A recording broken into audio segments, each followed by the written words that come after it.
ولا تقولوا لمن يقتل في سبيل الله أموات بل أحياء ولكن لا تشعرون কামরুল ইসলাম শাহীন আমার নাম।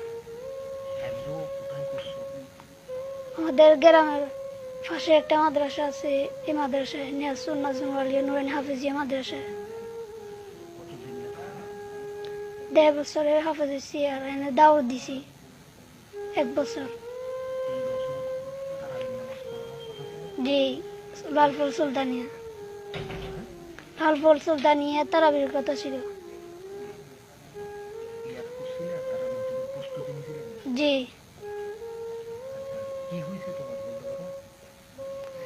আমার পড়ালেখা করতেছি এরকম অবস্থায়, শেষ অবস্থায় যে সময় 1 বছর শেষ হবে, 1 বছর কিতাব লাইনের পড়া শেষ হবে, শেষ হয়ে যায় আমার শরীর খারাপ লাগতেছে, গা ফুলতেছে, গা ফুলে যেতে শরীর ব্যথা করতেছে, এরকম সময় ভালো লাগে না, আর এই জন্য বাড়িতে চলে এসেছিলাম।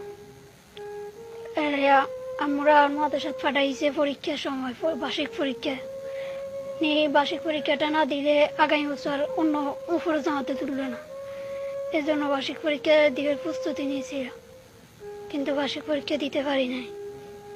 হসপিটালে এখন আজকে 20 দিনের মতো।